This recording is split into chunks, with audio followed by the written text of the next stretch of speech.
Close your eyes. Breathe slowly. Now imagine the ground beneath you trembling. Not from thunder, but from human-made storms. The year is 1942. You are not a hero yet. You are not a name in history. You are just another soldier. Hello everyone, today I will tell you what it was like to be a trench soldier in World War II. Cold, tired, and waiting. Waiting for orders. Waiting for daylight. Waiting for a sound that may decide whether you live or disappear into the mud forever. This is not a story of glory. This is a story of survival. This is what it was like to be a trench soldier in World War II. The trench welcomed no one. It swallowed you.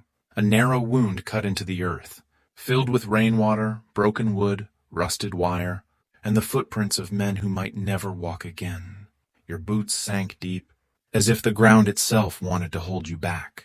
Mud climbed your legs, crept into your socks, and stayed there, day after day, week after week. There was no such thing as clean, no such thing as dry. Your rifle became an extension of your body, always close, always heavy, always reminding you that life here was borrowed. Above the trench, the sky felt hostile. Every open inch was watched. Every movement invited death. You learned quickly. Keep your head low. Keep your heart quiet. Time behaved strangely in the trenches. Minutes stretched into hours. Days collapsed into each other. Morning meant checking if you were still alive. Night meant praying you would be alive by morning. Food arrived cold if it arrived at all. Tin cans scraped by muddy hands. Bread hardened like stone. Water tasted of metal and fear.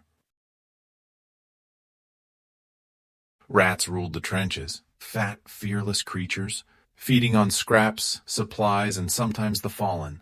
They ran across your boots, your arms, your chest, as if reminding you, even here life continued without mercy. Lice lived in your uniform. Sleep came in short, fragile moments. You learned to rest while standing, while crouched, while listening for footsteps that weren't friendly. War had its own language. You learned it quickly.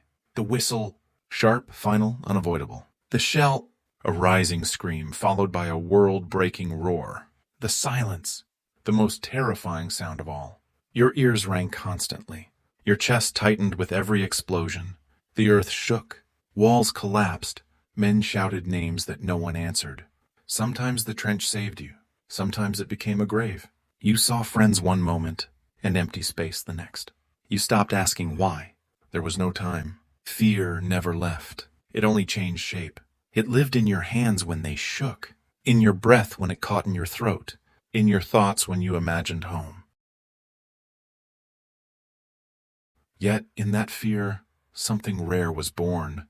Brotherhood. Men from different cities, different lives, became closer than family. A shared cigarette meant comfort. A shared joke meant survival. A shared silence meant understanding. You learned the sound of each man's footsteps. You knew who snored, who prayed quietly at night, who wrote letters but never sent them. If I don't make it, someone would say softly, "Tell my mother I was brave," and you would nod.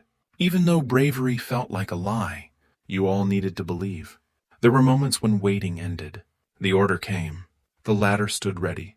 The trench that had protected you now felt like a cage. You climbed, mud slipping, heart pounding louder than gunfire. Above the trench, the world exploded.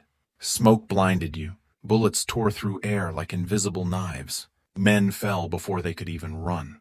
There was no strategy in those seconds, only instinct. Only forward, only hope. Some reached the other side. Many did not. And those who survived never forgot the faces that stayed behind. At night, when the guns rested, memories grew loud. Letters from home were lifelines. Paper carried warmth. Words carried life. A mother's handwriting.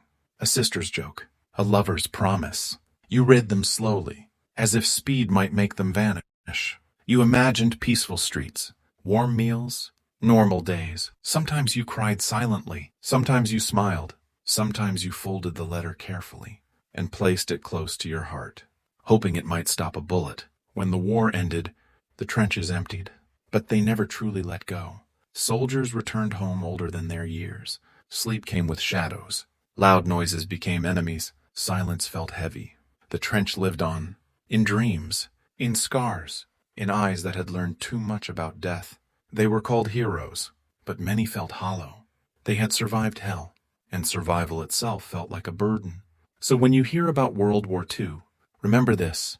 History is not just dates and victories. It is mud under fingernails. It is fear behind steady faces. It is young men learning too early what it means to lose everything.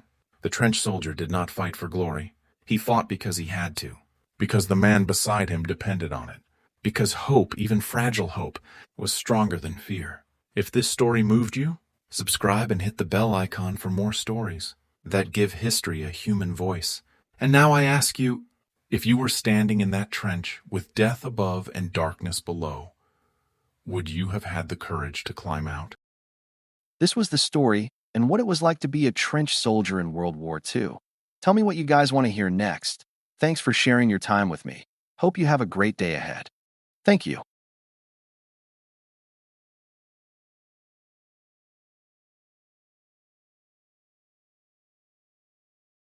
Nearly as widespread as in 1914, due in part to orders from those in high command of both sides prohibiting